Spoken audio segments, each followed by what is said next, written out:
Hello and welcome. Thrilled to have you here. Another episode of the Nonprofit Show.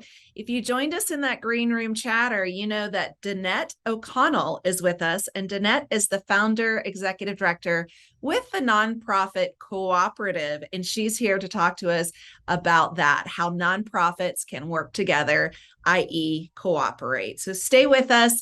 Before we dive deep into this conversation, we want to remind you who you are looking at or possibly listening to.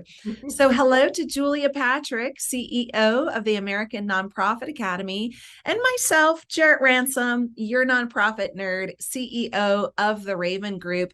We are honored to have the continued support by our very best friends and presenting sponsors. So thank you so very much to Bloomerang, American Nonprofit Academy, Fundraising Academy at National University, Be Generous, Your Part-Time Controller, Staffing Boutique, Nonprofit Thought Leader, and Nonprofit Nerd. If you haven't checked out these companies, do yourself a favor and do that in just about 29 and a half minutes. Yes, not quite yet, but as soon as Danette wraps up for the conversation today, these companies truly exist with one focus and mission in mind, and that's yours. So they're truly here to help you elevate your mission in and around and throughout your community. So please do check them out.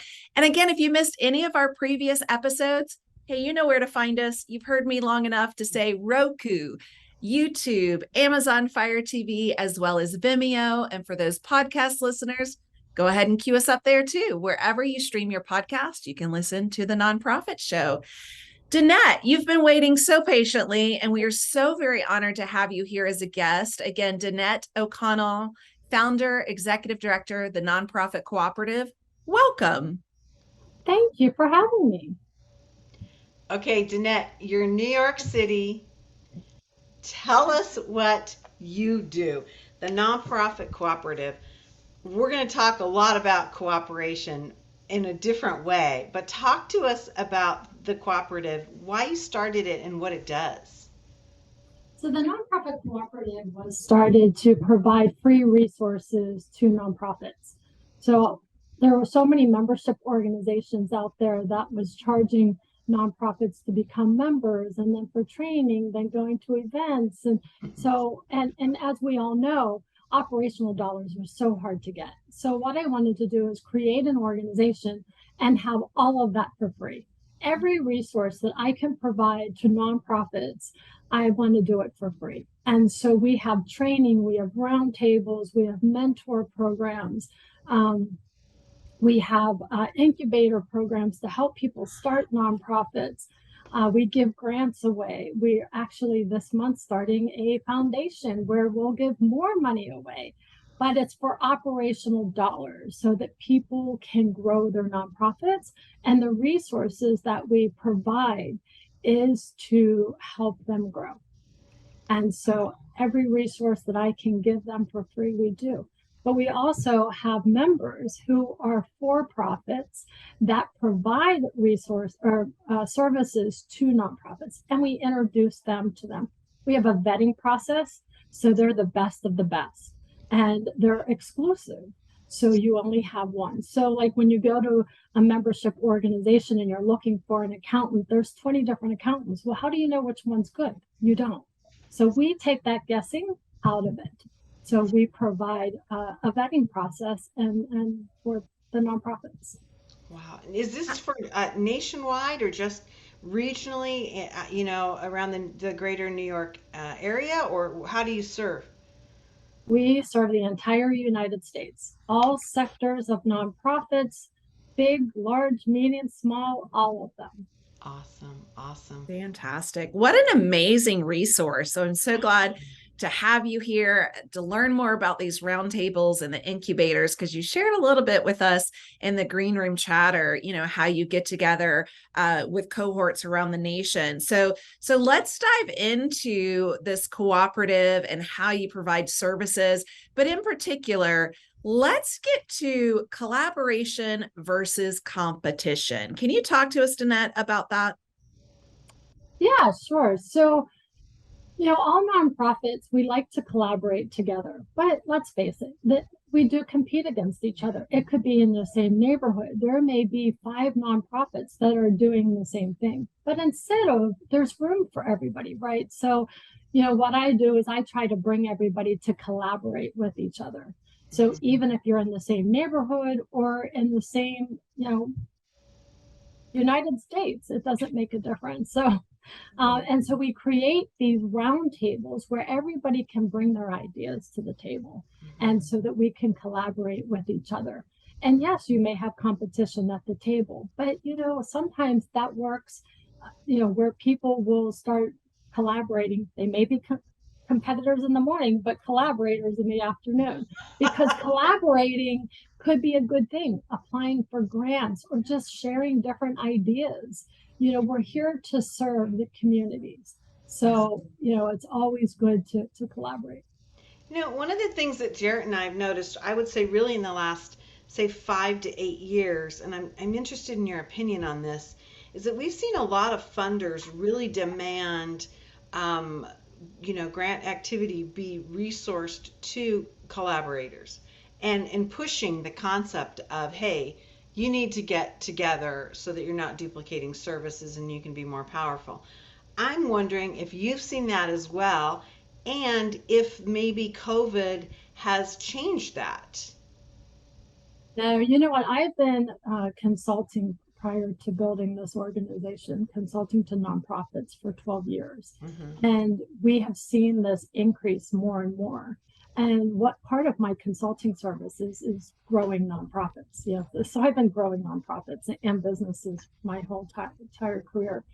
And I actually encourage this. So I match them through their NAIC codes, and then see if they can apply for grants. And sometimes it's, they complement each other. So they don't have to be the same, but they do things similar, but they complement each other to move forward and apply for these grants, because they'd rather give a grant to several organizations versus, because the money goes further and the impact is larger.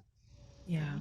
Danette, I'm curious. And again, I heard you say you serve the entire US, so I don't want to pigeonhole it only to New York. But how many registered nonprofits are currently in New York? Are you familiar with what that number might be?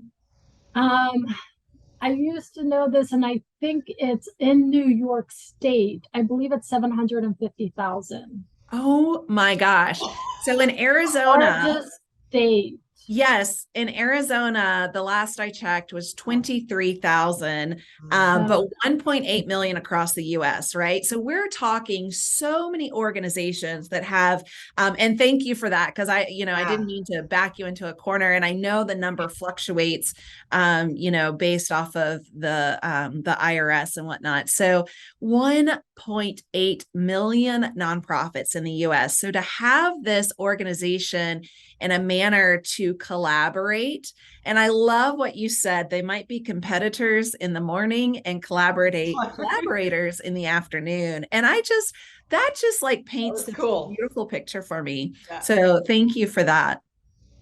Sure. And that's so true. We encourage this, and, people are like, oh, they're competitors of mine, I can't talk to them. I'm like, you may learn something from them. And as we talked in the green room, if you're on the West Coast or the East Coast, you're going to do things differently. Yes. So bringing that together and learning from each other is key. And this is really why I started these roundtables.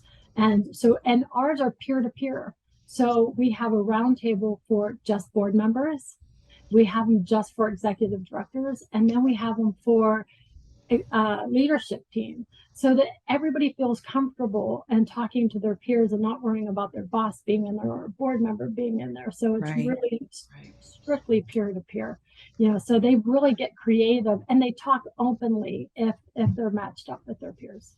That's fantastic. That's fantastic. Well, talk to us a little bit more about this different in approach, because, some, I'm sure, as you said, may say, oh, we're too different. We can't talk the same language, but how might that actually bring us together? So truly, can nonprofits with differing approaches really work together? They can. And because just because you do things differently, the end result is the same, right? So learning from each other on how to, work together and get to that. So they may say, okay, well, the East Coast fundraise is different than the West Coast. It doesn't mean that there's a right way or a wrong way. It just means that they do it differently. So why not work together and see if it will work? Maybe the East Coast approach will in the West Coast. We don't know. But working together and figuring that out is a perfect way to find out. And that's the things that we do. And matter of fact, our next one is on this topic, and really getting to know your donors through this process too for fundraising. Wow. Well, one of the things I've noticed, especially during COVID, is how our reach for donors has expanded. And so, there's been a lot of individuals that have relocated in the last 3 years. And so even if it's, an East Coast organization, they might be stewarding someone that just moved from the West Coast. And so there could be, different opportunities to engage. So I grew up in South Carolina, and I'm now, working mostly on the West Coast in Arizona and the surroundings. So having those different techniques is really important. What have you seen truly come out of these roundtables in the discussions?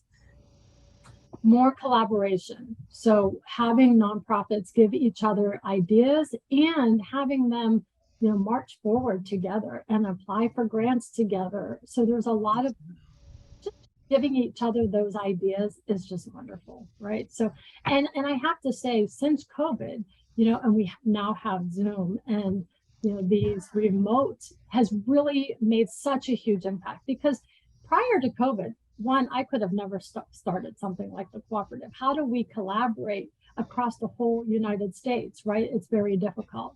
And so, and we are split up into 3 zones: the East, the Central, and the Pacific. And so, and we have, different vendors from different places that really help collaborate that also. And they bring ideas. So we will bring them in to facilitate and answer questions and give them ideas. And they work with nonprofits across the United States. So how great is that, right? To bring all these people together, something we could have never done 5 years ago. So, Danette, one of the things that we all are aware of is the civil discourse. In fact, a lot of times on the nonprofit show, and I would say this was kind of early on, Jarrett and I started referring to the pandemics, plural, meaning, social injustice, the injustice that we're seeing, economic duress, obviously the health crisis of COVID. But civil discourse and the erosion of being able to have civility on some pretty basic levels. I'm wondering if you see this in the nonprofit sector. Just because we might have different faith constructs or, philosophies about our service area, can we still collaborate? It's kind of a heartbreaking question to even ask.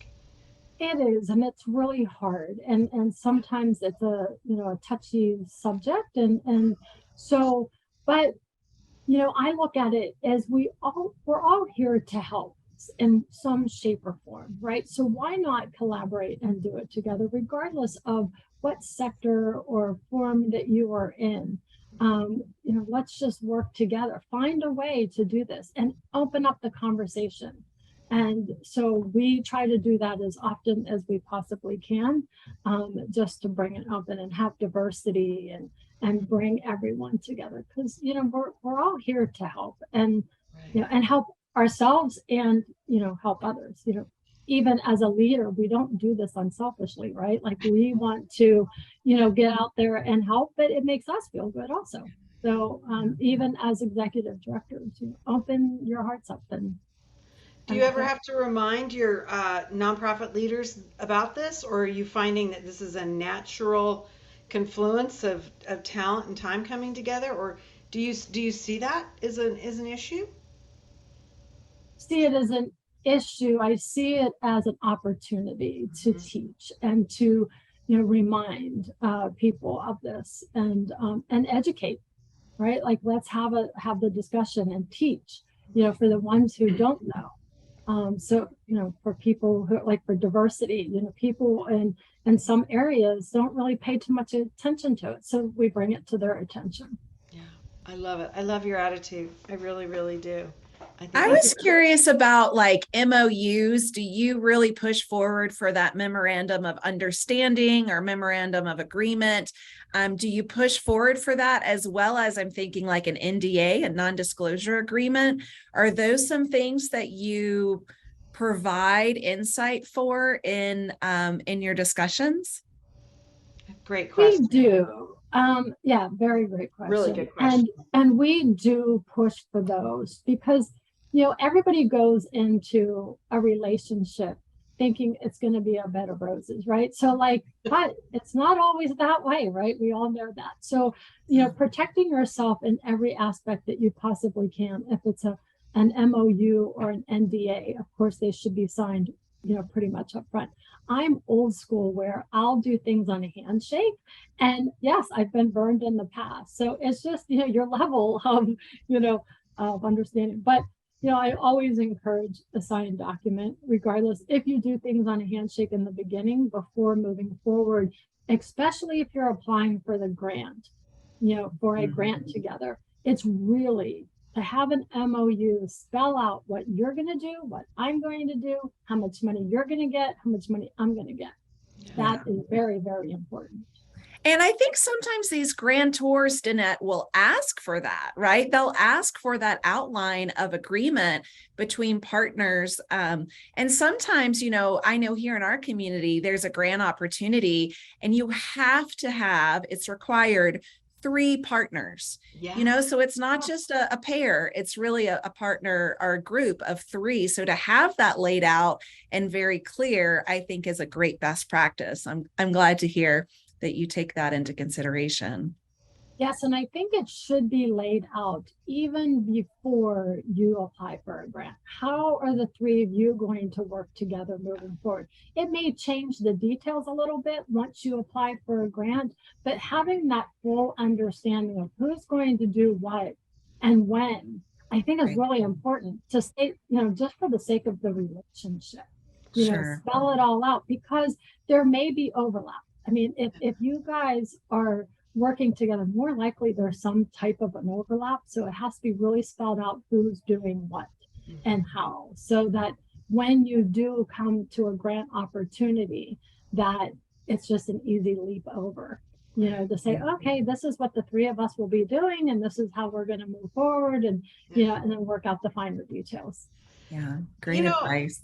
I'm gonna kind of tag on to Jarrett's question, and that is ask you to talk about collaborations. Do you find that when an organization is successful with like their first collaboration, they're like, holy moly, we got to do more of this? Or the opposite part of that question would be like, if they have some conflict, are they hesitant to seek this out? Or, I mean, what are you seeing in this trajectory? Because this is a new concept for a lot of us in the nonprofit sector.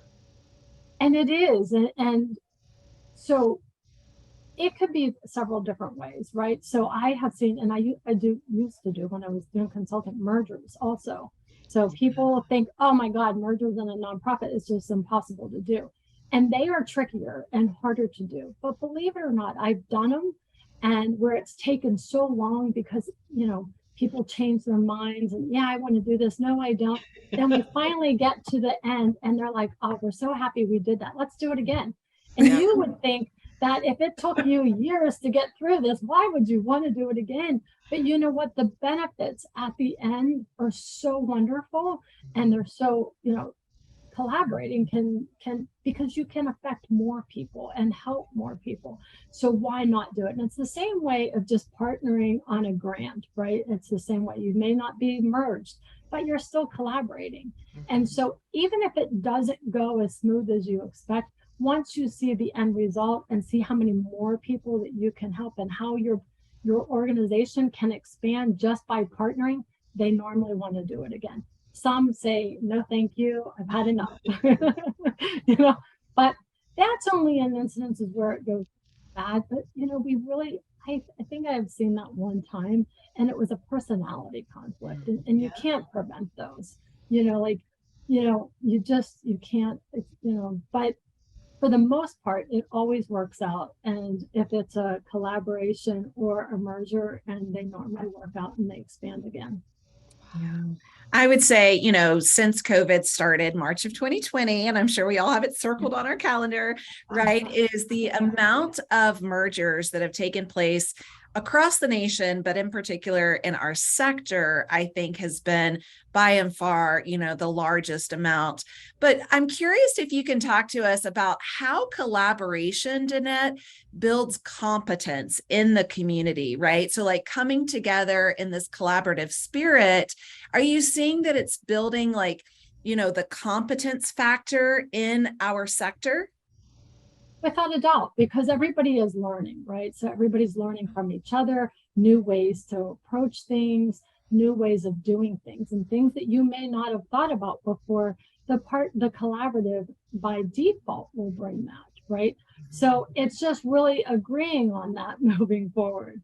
But definitely you're building upon what you've already been doing, and bringing that. Sometimes it's even like, technology, new technologies, new ways, like all of that comes together, in order to be able to build confidence moving forward. So collaboration is definitely brings a lot of that. Yeah. It's interesting, and I'm glad that you asked that question, because that's one of the things we don't talk about enough, I think, in the nonprofit sector, is how are we elevating ourselves professionally? We are businesses, and yet sometimes we forget to operate that way because we have a different profit or revenue model.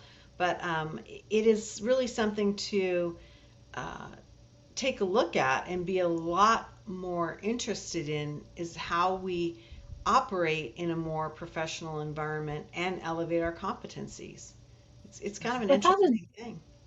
It definitely is. And especially when you bring two organizations together, you learn from each other, because you may not know something and they do, and vice versa. And if there's anything that you don't know that you feel you do know, even like our organization, we provide so many different trainings to learn, but not only to learn, but to keep on top of the latest and greatest of what's going out there, right? Because technology changes every single day. And so just staying on top of that is a chore in itself. But there's there's quicker ways of doing things, and faster, bigger, better, faster ways of doing things. And when you collaborate, that brings that to the table, or it brings the idea like, okay, here's our gap and we need to go learn that, Right. because you have to stay on top of things at all given times. Even if you're not collaborating, you have to do that. It's just easier when you collaborate, because you have two heads versus one. And actually there's more than that, right? Because you have two big teams now, or even two small teams.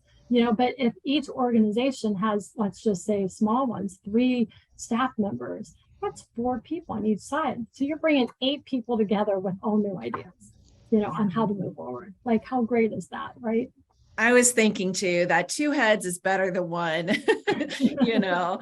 Um, we have Wow. a viewer, I was just reading this. Big miracles require collaboration and teamwork. Partnership is very important for growth. So absolutely, it's so very important.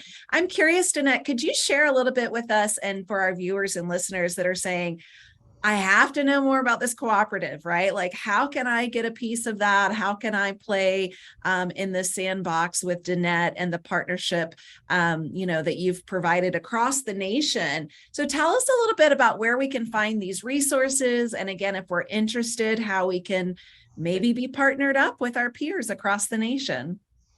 Great. So you can go to, as the screen says, www.thenonprofitcooperative.org. It is free for all nonprofits. There will never be a fee. As we always say, there's no gimmicks, nothing behind the curtain, like completely free. And so when you sign up, you do have to become a nonprofit associate to take advantage of our grants. You don't have to become a member to come to the roundtables, but in order to get emails and learn when the roundtables are, the meet and greets, we have meet and greets every month where nonprofits just come and chat in a room. and meet each other all over the United States and share ideas. And I'll ask everybody questions on who they are, who they want to meet, and what you're looking for. So we have those. So we have so many different programs that we have, and they're all listed on our website. And then once you become a member, there's a members only section. And once you become a member, you can get back there. You can have a list of all the nonprofits that are involved.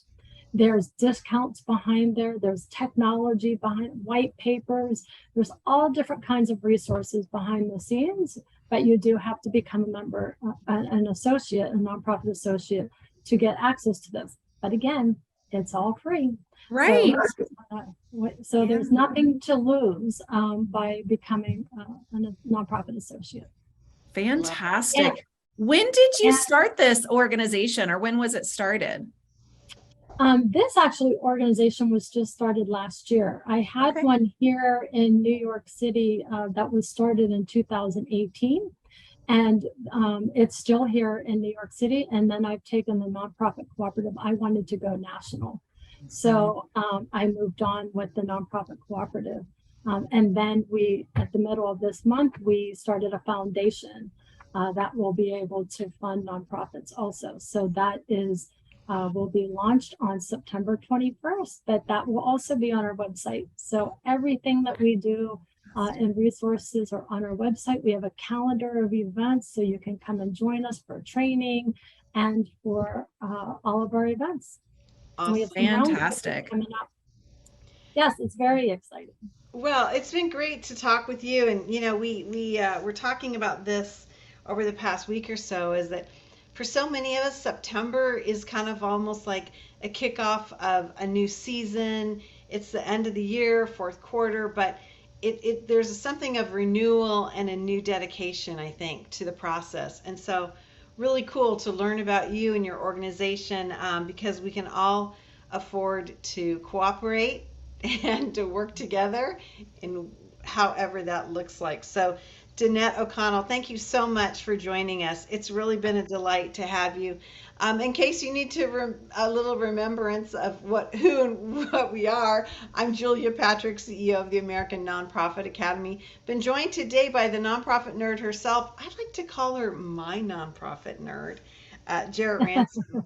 You do. I do. I'm always like, Jarrett, what do you think? But CEO of the Raven Group. Thank you, Jarrett, so much for being the trusty sidekick that you are. And again, we want to thank all of our generous sponsors: Bloomerang, American Nonprofit Academy, Your Part-Time Controller, Be Generous, Fundraising Academy at National University, Staffing Boutique, Nonprofit Thought Leader, and Nonprofit Nerd. These are the people that have stepped forward and continue to support us well beyond our 600 episodes to support the nonprofit sector. So we are really excited and appreciative that we have that force. I guess really, Jarrett would call it the life force behind the nonprofit show. So thank you so much. Hey, as we end, thank you so much for having me. I really enjoyed this. Oh my gosh, Danette. Danette, you've been great. You guys are fantastic. Well, thanks. I think we're going to be talking to you some more, because I'd really love to at some point talk more about mergers, because I think it's such a big topic, and one that we could always get some more advice on. So you might be hearing from us sooner rather than later. Anyway, I have a whole group of people throughout the whole United States that does this. Perfect. We need more knowledge about that. That's for sure.